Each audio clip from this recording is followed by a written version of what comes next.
upon her own world again after a long time away. Her world and his. Different from all the other worlds God had ever made. Different even from the world only a few miles behind them at the landing. For here was no sound or whisper of destroying human life. They were in the embrace of the great North, and it was drawing them closer, and with each minute nearer to the mighty, pulsing heart of it. The forests hung heavy and green and glistening with the wet of storm. Out of them came the tremulous breath of life and the glory of living. They hugged the shores like watchful hosts guarding the river from civilization, and suddenly the girl held out her arms, and Kent heard the low, thrilling cry that came to her lips. She had forgotten him. She had forgotten everything but the river, the forests, and the untrod worlds beyond them, and he was glad. For this world that she was welcoming, that her soul was crying out to, was his world, forever and ever. It held his dreams, his hopes, all the desires that he had in life. And when at last Marette turned toward him slowly, his arms were reaching out to her, and in his face she saw that same glory which filled her own. "I'm glad, glad," she cried softly. "Oh, Jeems, I'm glad." She came into his arms without hesitation. Her hands stroked his face, and then she stood with her head against his shoulder, looking ahead, breathing deeply now of the sweet, clear air filled with the elixir of the hovering forests. She did not speak or move, and Kent remained quiet. The scow drifted around a bend. Shoreward a great moose splashed up out of the water, and they could hear him afterward, crashing through the forest. Her body tensed, but she did not speak. After a little he heard her whisper, "It has been a long time, Jeems. I have been away 4 years." "And now we are going home, little Gray Goose. You will not be lonely?" "No. I was lonely down there. There were so many people and so many things that I was homesick for the woods and mountains.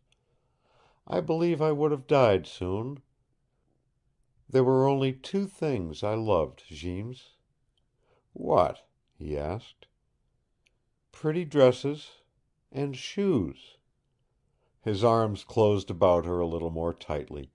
I understand," he laughed softly. "That is why you came, that first time, with pretty high-heeled pumps." He bowed his head, and she turned her face to him. On her upturned mouth he kissed her. "More than any other man ever loved a woman, I love you, Niska, little goddess," he cried. The minutes and the hours of that day stood out ever afterward in Kent's life as unforgettable memories. There were times when they seemed illusory and unreal, as though he lived and breathed in an insubstantial world made up of gossamer things which must be the fabric of dream. These were moments when the black shadow of the tragedy from which they were fleeing pressed upon him, when the thought came to him that they were criminals racing with the law, that they were not on enchanted ground, but in deadly peril, that it was all a fool's paradise from which some terrible shock would shortly awaken them. But these periods of apprehension were, in themselves, mere shadows thrown for a moment upon his happiness. Again and again the subconscious force within him pounded home to his physical brain the great truth, that it was all extraordinarily real. It was Marette who made him doubt himself at times. He could not, quite yet, comprehend the fullness of that love which she had given him. More than ever, in the glory of this love that had come to them, she was like a child to him. It seemed to him in the first hours of the morning that she had forgotten yesterday, and the day before, and the days before that. She was going home. She whispered that to him so often that it became a little song in his brain. Yet she told him nothing of that home, and he waited, knowing that the fulfillment of her promise was not far away. And there was no embarrassment in the manner of her surrender when he held her in his arms, and she held her face up so that he could kiss her mouth and look into her glowing, lovely eyes. What he saw was the flush of a great happiness, the almost childish confession of it, along with the woman's joy of possession. And he thought of Kedsty, and of the law that was rousing itself into life back at Athabasca Landing. And then she ran her fingers through his own and told him to wait, and ran into the cabin and came out a moment later with her brush, and after that she seated herself at the fulcrum of the big sweep and began to brush out her hair in the sun. "I'm glad you love it, Jeems," she said. She unbound the thick braid and let the silken strands of it run caressingly between her fingers. She smoothed it out, brushed it until it was more beautiful than she had ever seen it in that glow of the sun. She held it up so that it rippled out the shimmering cascades about her, and then, suddenly, Kent saw the short tress from which had been clipped the rope of hair that he had taken from Kedsty's neck. And as his lips tightened, crushing fiercely the exclamation of his horror, there came a trembling happiness from Marette's lips, scarcely more than the whisper of a song, the low, thrilling melody of Le Chaudiere. Her arms reached up, and she drew his head down to her, so that for a time his visions were blinded in that sweet smother of her hair. The intimacy of that day was in itself like a dream. Hour after hour they drifted deeper into the great north.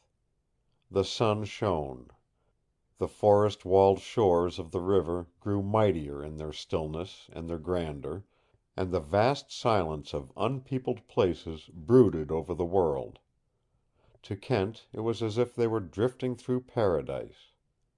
Occasionally he found it necessary to work the big sweep, for still water was gradually giving way to a swifter current. Beyond that there was no labor for him to perform.